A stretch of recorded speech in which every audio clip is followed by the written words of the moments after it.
Hey les bambins, j'espère que vous allez bien, en tout cas moi ça va nickel. On se retrouve aujourd'hui pour une nouvelle vidéo sur les qualifications pour la Coupe du Monde 2022, zone Afrique. 12 matchs analysés ensemble pour le 13 et le 14 novembre. La Zambie contre la Mauritanie, le Malawi contre le Cameroun, la Guinée équatoriale contre la Tunisie, le Libéria contre le Nigeria, le Cap-Vert contre la République centrafrique, la Côte d'Ivoire contre le Mozambique. On passera au 14 novembre, le Mali contre l'Ouganda, le Zimbabwe contre l'Éthiopie, le Ghana contre l'Afrique du Sud, le Sénégal contre le Congo-Brazzaville, Madagascar contre la Tanzanie et la République démocratique du Congo contre le Bénin. Mais avant de commencer, n'hésitez pas à vous abonner à ma chaîne, à mettre un petit pronostic pour les comparer à mes analyses et également lâcher un petit pouce pour référencer la vidéo.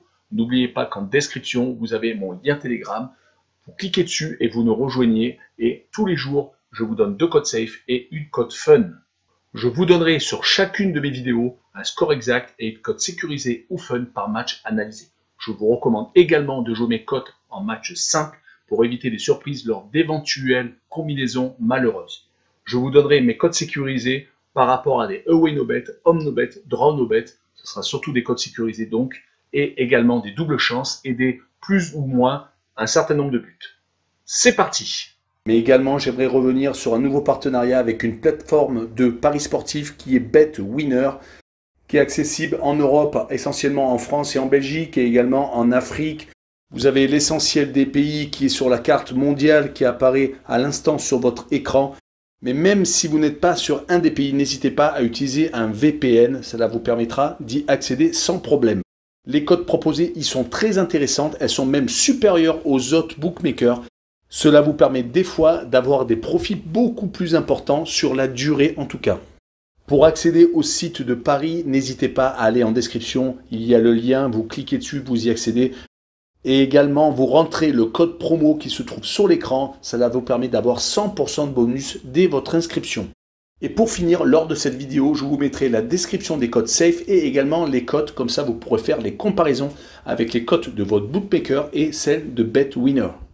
Attaquons par la Zambie contre la Mauritanie. Les Zambiens sont 3e de leur groupe avec 4 points. Ils sont à 3 points de la Guinée équatoriale et peuvent encore avoir un petit espoir de se qualifier, mais il faut absolument battre la Mauritanie, qui est pour l'instant dernière du classement avec un seul petit match nul sur 4 rencontres disputées. D'ailleurs, la seule victoire des Zambiens était en Mauritanie. Mais actuellement, les Zambiens sont dans une mauvaise passe avec 2 défaites et un match nul sur les 3 dernières rencontres. Ça tombe mal, car ils sont dans la dernière ligne droite. Ils avaient réussi des résultats assez intéressants. Avant de gagner en Mauritanie lors de la première journée de la phase de qualification pour la Coupe du Monde, ils restaient sur 2 victoires, 1 nul et 1 défaite. Le match nul avait quand même été contre l'Algérie, 3 buts partout. Du côté mauritanien, ce n'est pas beaucoup mieux. Sur les 5 derniers matchs, une seule victoire, c'était en République centrafricaine, c'était lors de la dernière journée, lors des éliminatoires pour la Coupe d'Afrique des Nations. Mais ils ont très mal débuté donc ces qualifications, perdant leurs 3 premières rencontres contre la Zambie, donc comme je vous l'ai dit un peu plus tôt, la Guinée équatoriale et la Tunisie. Ils ont tout de même réussi à accrocher lors de la 4e journée les Tunisiens 0-0 en Mauritanie. Mais sur cette rencontre, je vois les Zambiens continuer à espérer se qualifier avec une victoire 2-1 et je vois le plus de 1,5 but sur le match, une cote à 1,52. Poursuivons avec le Malawi qui rencontre le Cameroun. Les Camerounais doivent absolument s'imposer au Malawi s'ils veulent garder une chance de finir premier du groupe devant la Côte d'Ivoire et obtenir une finale lors de la dernière rencontre. Surtout que le Malawi n'a qu'une seule victoire sur 4 matchs. Mais attention, car leur seule victoire était à domicile contre le Mozambique. Du côté du Cameroun, une seule défaite et c'était en Côte d'Ivoire. Ils sont donc restés sérieux sur les autres rencontres, les remportant toutes. 1-0 au Mozambique, 3-1 à domicile également contre le Mozambique. Et une victoire donc au match aller, 2-0 contre le Malawi. Sur cette rencontre, je vois le Cameroun s'imposer 1-0 et rester sérieux jusqu'au bout. Et le moins de 2,5 buts sur le match avec une cote à 1,69. Poursuivons avec la Guinée équatoriale qui rencontre la Tunisie. Les Tunisiens sont premiers, se sont fait accrocher lors de leur dernier déplacement en Mauritanie. Certes, ils n'ont pas pris de but, mais ont été freinés dans leur progression car 3 matchs, 3 victoires lors des 3 premières rencontres. Assez facilement remportés d'ailleurs contre la Guinée équatoriale déjà au match aller 3-0, 2-0 en Zambie et encore 3-0 contre la Mauritanie. Mais la Guinée équatoriale, après la défaite au match aller, s'est vraiment repris, gagnant leurs 2 rencontres à domicile contre la Mauritanie et la Zambie, et faisant match nul lors du match retour contre les mêmes adversaires. Il s'offre donc une petite finale contre les Tunisiens, même si il y a un trop gros écart au goal average avec un +8 pour les Tunisiens et un 0 pour la Guinée équatoriale. Mais notons que la Tunisie, sur les 5 derniers déplacements, toutes compétitions confondues, a tout de même réalisé 3 matchs nuls et a gagné 2 fois, que ce soit en Zambie et en Libye. Donc sur cette rencontre, je vois un match nul, un but partout entre les Guinéens et les Tunisiens, et je vois le plus de 1,5 but sur le match, une cote à 1,39. Poursuivons avec le Liberia contre le Nigeria. Les Libériens sont derniers avec 3 points, 1 victoire et 3 défaites. Les Nigérians sont premiers de leur poule avec 3 victoires et une seule défaite. Si on note les derniers résultats du Nigeria à l'extérieur, c'est vraiment hyper intéressant. 3 victoires consécutives au Bénin, au Cap-Vert et donc en République centrafricaine, et un match nul à la Sierra Leone lors des derniers éliminatoires pour la CAN. Donc ils sont vraiment en très grande forme, n'ayant perdu qu'une seule rencontre lors des 8 derniers matchs. C'était à domicile et c'était une surprise contre la République centrafricaine. Donc sur ce match-là, je vois une victoire 1-0 du Nigeria à l'extérieur et je vois le moins de 2,5 buts sur le match, une cote à 1,77. Continuons avec le Cap-Vert qui rencontre la République centrafrique. Le Cap-Vert est très bien placé, second de la poule, avec 3 points d'avance sur leur adversaire du soir. Donc ce match va sentir la poudre. Avec une victoire, les hôtes de cette rencontre s'offrent une finale lors de la dernière journée.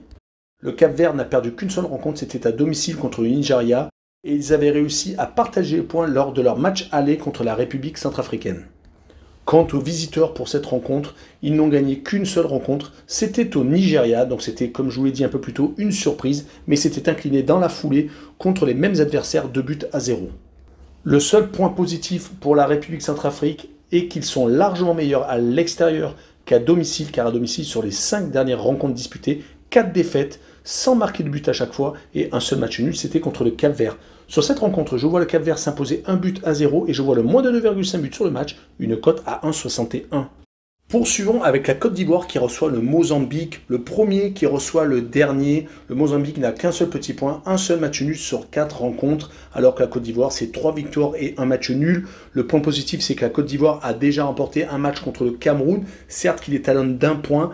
Leur match nul lors de la première journée au Mozambique les a peut-être freinés pour l'obtention de la première place de cette poule, car le dernier match va se dérouler au Cameroun. Ça va être vraiment très compliqué.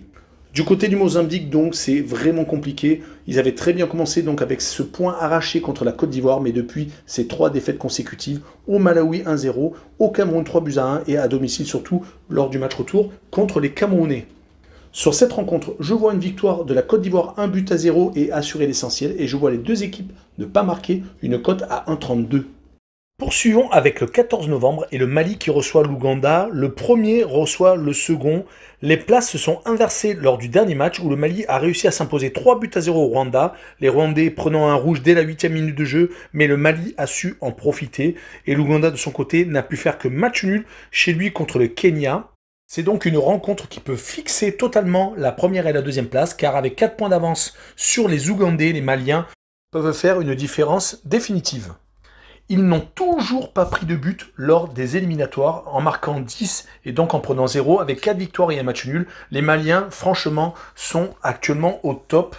Mais ils tombent également contre une équipe d'Ouganda qui n'a pas encore perdu, qui est également invaincue, qui a 2 victoires et 3 matchs nuls, mais qui ne marque pas assez, que 3 buts marqués en 5 rencontres. Et il est vrai que ces 3 matchs nuls, les 2 contre le Kenya et celui également réalisé contre le Mali au match aller, le bilan donc à l'extérieur pour les Ougandais est d'un match nul et d'une victoire, sans avoir encaissé de but, 1-0 contre le Rwanda et 5-0 contre le Kenya. Pour mon pronostic, ce sera une victoire du Mali 2-1 et je vois le draw no bet avec option Mali. Malheureusement, je n'ai pas de cote car les cotes n'étaient pas encore disponibles sur les bookmakers que j'ai regardés. Poursuivons avec le Zimbabwe contre l'Éthiopie. Ces deux équipes sont totalement décrochées de la course à la qualification. Ils sont tombés dans un groupe malheureusement où il y a l'Afrique du Sud et le Ghana qui trustent les 2 premières places. L'Éthiopie a tout de même réussi à faire match nul lors de la dernière réception, c'était contre le Ghana. Ils avaient perdu malheureusement le match d'avant quand ils avaient réceptionné l'Afrique du Sud. Ils avaient quasiment perdu toute chance de pouvoir se qualifier. Du côté zimbabwéen, ce n'est pas beaucoup mieux. Malheureusement pour eux, ils ont enchaîné 4 défaites consécutives lors des 4 dernières journées. Ils avaient tout de même réussi une très bonne entame avec un 0-0 contre l'Afrique du Sud où ils avaient beaucoup d'espoir. On notera que l'Éthiopie à l'extérieur dans cette poule de qualification, c'est 2 matchs, 2 défaites. Mais je les vois tout de même accrocher le Zimbabwe et faire 0-0 et je vois le away no bet avec le match nul remboursé, 6 victoires de l'Éthiopie. Malheureusement, je n'ai également pas de cote pour ce match-là. Poursuivons avec le Ghana contre l'Afrique du Sud. Les Ghanéens viennent d'être accrochés contre l'Éthiopie, perdant de la distance sur le leader sud-africain qui avait réussi à gagner le match aller 1-0.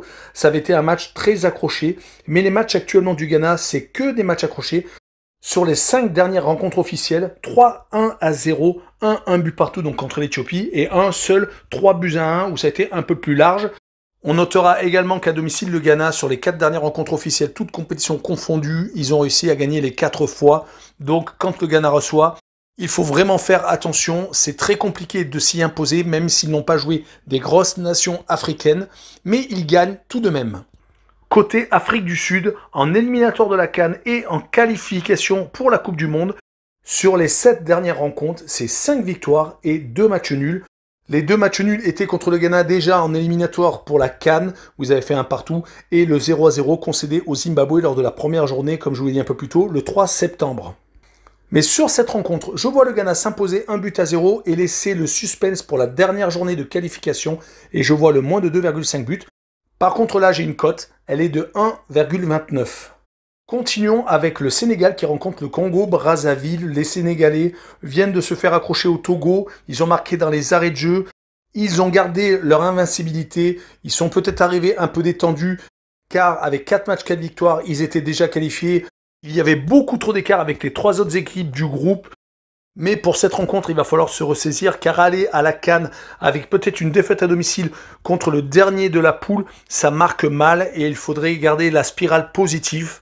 Surtout que le Congo est capable de tout. Ils ont 3 matchs nuls sur les 5 derniers matchs. Certes, ils ont perdu 3-1 contre les Sénégalais au match aller, mais les premiers de la poule étaient sans doute beaucoup plus concernés. Ils ont par contre perdu contre le Togo, qui est en train de se refaire une santé. Et ça, malheureusement, était sur le dos des Congolais. Pour l'instant, le Congo est donc invaincu à l'extérieur avec 2 matchs et 2 matchs nuls. Mais sur ce match-là, je vois quand même les Sénégalais s'imposer 2-1 et je vois le plus de 1,5 buts pour le Sénégal sur le match. Je n'ai malheureusement toujours pas de cote. Continuons avec l'avant-dernier match, Madagascar contre la Tanzanie. Les 2 derniers de la poule s'affrontent, mais Madagascar restera dernier quoi qu'il arrive car il ne reste plus qu'un match et ils ont 3 points. 4 points derrière la Tanzanie qui peut encore jouer même la première place s'ils font un gros score donc en se déplaçant à Madagascar. Et bien entendu, si le Bénin s'incline lors de la dernière rencontre, mais on va y revenir dans la dernière rencontre analysée. C'est donc avec beaucoup d'ambition que les Tanzaniens vont se déplacer, surtout que les Béninois se déplacent en RDC. Du côté malgache, ils avaient réussi à se ressaisir lors de la 4e journée, battant la République démocratique du Congo. Mais malheureusement, ils ont rechuté dans la foulée en déplacement au Bénin. Ils avaient commencé par 3 défaites lors des 3 premières rencontres et annihilant toutes leurs chances de se qualifier d'entrée de jeu. Les Tanzaniens de leur côté ont fait le yo-yo, commençant pas si mal que ça avec un match nul au Congo et une victoire contre Madagascar. Et malheureusement derrière, ils n'ont pas du tout assuré chez eux, perdant 2 fois consécutivement contre le Bénin et contre la RDC, perdant leur seconde place.